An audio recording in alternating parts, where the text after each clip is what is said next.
ఒక రోగి వైద్యుడి దగ్గరకు పోయి తన అనారోగ్యాన్ని వర్ణించాడనుకోండి.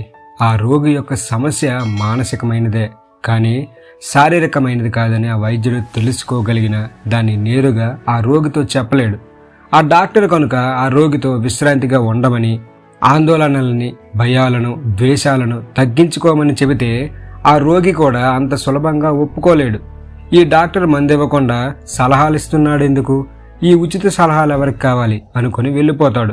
అతడు ఇంకొక డాక్టర్ దగ్గరకు పోవచ్చు కూడా. రోగుల శారీరక మానసిక ఆరోగ్యాల రెండింటి గురించి వైద్యులు జాగ్రత్తగా వహించాలి. ప్రేమతో వైద్యులు రోగులకు చికిత్స చేస్తే ఆ సహాయం మరింత ప్రభావకరంగా ఉంటుంది. రోగుల శారీరక మానసిక ఆరోగ్యాల రెండింటి గురించి వైద్యులు శ్రద్ధ తీసుకోవాలని ప్లాటో సూచించాడు కూడా. రోగుల యొక్క సామాజిక ఆర్థిక పరిస్థితులు, అతడి నమ్మకాలు, చిన్ననాటి అనుభవాలు మొదలైన వాటిని డాక్టర్ తెలుసుకోవడం అవసరం. వాటిని తగిన విధంగా బేరీజు వేసి ఆ రోగి తనకు తెలియకుండానే మనసులో అట్టిపెట్టుకున్న నిరాశాజనక ఉద్రేకాల వల్ల అతని మనస్సు మీద, శరీరం మీద కలిగే చెడు ఫలితాల గురించి స్పష్టంగా వివరించాలి. అదే అదునులో వాటి స్థానంలో నిర్మాణాత్మకమైన భావాలను ఎలా చొప్పించాలో సూచించాలి కూడా. ఇదే సంపూర్ణమైన వైద్యం. దీనినే యుక్త మనోధర్మ వైద్యం అని, అడెక్వేట్ సైకోథెరపీ అంటారు. కానీ దీనికి చాలా సమయం పడుతుంది. ఇటువంటి వైద్యం అందించడానికి ఒక్కొక్క రోగికి సుమారు 20 గంటల సమయం పడుతుంది. అమెరికా లాంటి ఆధునిక దేశాల్లో ఒక్కొక్క వైద్యుడు సగటున రోజుకు 23 మంది రోగులకు వైద్యం చేస్తాడు. అటువంటి దేశాల్లో కూడా ఇటువంటి వైద్యం అందరికీ అందుబాటులో లేదు. ఎందుకంటే దీనికి సమయం, అంకిత భావం కావాలి. చాలా రోగులకు భయం, కోపం, దిగులు ప్రత్యక్ష కారణాలు. కొన్ని రోగాలు ఎంత శాతం మానసిక కారణాల వల్ల కలుగుతున్నాయో కూడా తెలుసుకోవచ్చు. అవి ఎలాగుంటాయో ఇప్పుడు చూద్దాం. మెడ నొప్పి అనేది 70%, గొంతు వాపు అనేది 90%, జీర్ణకోశ వ్రణాలు అనేది 50%, పిత్తాశయంలో నొప్పి అనేది 50%, అజీర్ణ వ్యాధి అనేది 99%, తల తిరుగుడు అనేది 80%, తలపోటు అనేది 80%, మలబద్ధకం అనేది 70%, అలసట, ఆయాసము అనేది 90%. ఇవన్నీ కూడా మానసికంగా ఆలోచించడం వల్ల వచ్చే రోగాలు. ఉద్రేకాలు హానికరమైన రసాయనాలను శరీరంలో ఉత్పత్తి చేస్తాయి. చాలామందికి వీటిని గురించి తెలియదు. అందుచేత వారి ఉద్రేకాన్ని తగ్గించుకోవడానికి ప్రయత్నించరు. అందుకనే మళ్ళీ మళ్ళీ బాధపడుతూ ఉంటారు. మనకు కోపం వచ్చినప్పుడు కనుబొమ్మలు ముడిసివేస్తాం, కళ్ళు ఎర్రబడతాయి, కంఠస్వరం కఠినంగా మారుతుంది. ఇవి మనకు బయటకు కనిపించే లక్షణాలు. కానీ అసలు ఈ లక్షణాలు ఎందుకు కలుగుతాయో శరీర ధర్మ శాస్త్రవేత్తలు వివరిస్తున్నారు. రక్తపోటు పెరుగుతుంది, గుండె నిమిషానికి 220 సార్లు కొట్టుకోవడం మొదలు పెడుతుంది.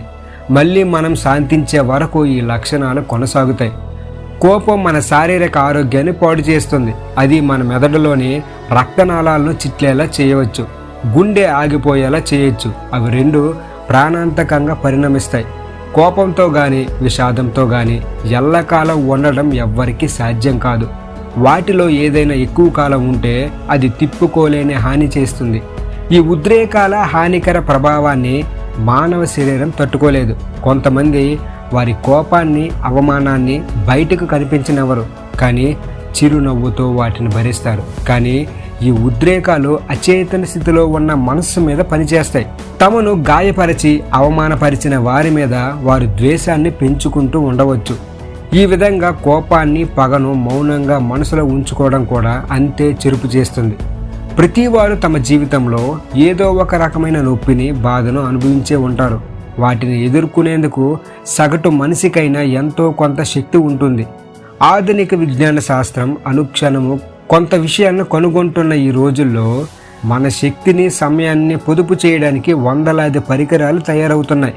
100 సంవత్సరాల క్రితం మనుషులకున్న ఓర్పు, మనశ్శాంతి వేగంగా పరుగులు తీసే ఈ రోజుల్లో జనానికి ఉండాలనుకోవడం సరికాదు. కానీ మన పూర్వీకులకున్న ఓర్పును గుర్తుంచుకోవడం మంచిది. అది మనకు గుర్తుంటే మన జీవితాల్లో ఉన్న అతి తొందరపాటును, ఒత్తిడిని అదుపు చేయడం సులభమవుతుంది. తన పర్యావరణాన్ని అనుకూలంగా సర్దుకుపోయే శక్తి మానవ శరీరానికి ఉంది. ఉదాహరణకు విమానాశ్రయాల్లో దగ్గరలో నివసించే ప్రజలు ఆ విమానాలు నేలకు దిగి పైకి ఎగిరేటప్పుడు వచ్చే శబ్దానికి మొదట్లో కొంత బాధపడినా ఆ తర్వాత అలవాటు పడిపోతారు, హాయిగా నిద్రపోగలుగుతారు కూడా.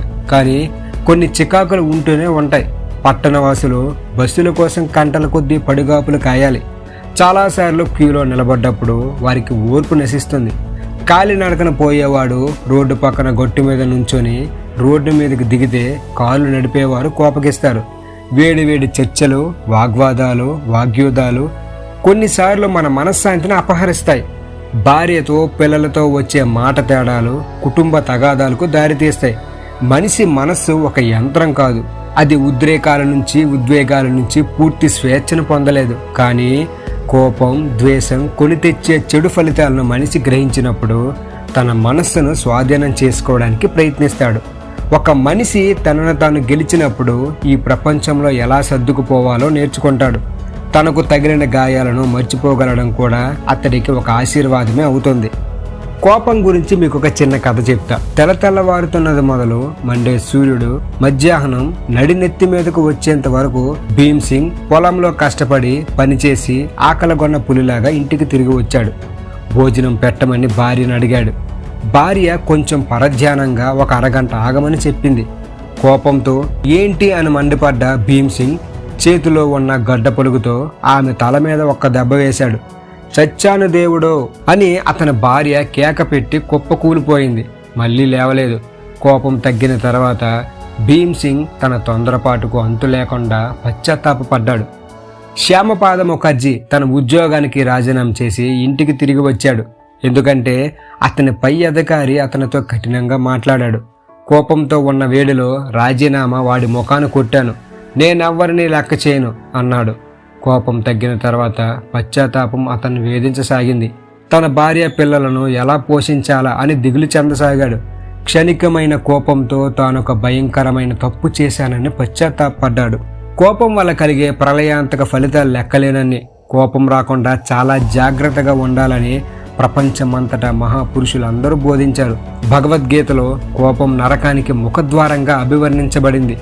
కోపం వల్ల పోట్లాట, మాటకు మాట, దెబ్బకు దెబ్బ ఫలితాలుగా వస్తాయి. కోపంలో మనుషులు తప్పుడు పనులు చేస్తారని, అవి వినాశనానికి దారితీస్తాయని మహాభారతం హెచ్చరించింది. కోపం మీ మనసులోకి చొరపడే ముందు మీ బుద్ధిని బయటికి తరిమివేసి అది మళ్ళీ రాకుండా అన్ని తలుపులను మూసివేస్తుంది. ఒక సంస్కృత శ్లోకం ఇలా చెప్పబడింది: ఉత్తమే క్షణకోప స్యాత్, మధ్యమే ఘటికాద్వాయం, అధమే స్యాదహోరాత్రం, పాపిష్టే మరణాంతకం. ఉత్తములైన వారి కోపం క్షణకాలమే ఉంటుంది. మధ్యముల్లో అది 2 గంటల సేపు ఉంటుంది. అధముల్లో 1 రోజంతా ఉంటుంది. పాపిష్టి వారిలో అది చనిపోయే వరకు ఉంటుంది. కాబట్టి కోపం ఎక్కువ కాలం ఉండకుండా జాగ్రత్త పడాలి. మీరు నిజంగా కోపంతో రగిలిపోతూ ఉంటే ఖచ్చితంగా మీ కోపాన్ని తగ్గించుకోవాలి. లేదంటే మీ జీవితాన్ని మీరే చేతుల నాశనం చేసుకుంటారు. చూశారు కదా భగవద్గీత ఏం చెప్పిందో, మహాభారతం ఏం చెప్పిందో. కోపం వల్ల, మీ మానసిక ఉద్రేకాల వల్ల మీరే అనారోగ్యాన్ని తెచ్చుకుంటున్నారు. మీ జీవితాన్ని మీరే నాశనం చేసుకుంటున్నారు. ఈ వీడియో కానీ మీకు నచ్చినట్లయితే మన వీడియోని లైక్ చేయండి, షేర్ చేయండి, సబ్స్క్రైబ్ చేయడం మాత్రం మర్చిపోకండి. Thank you everyone.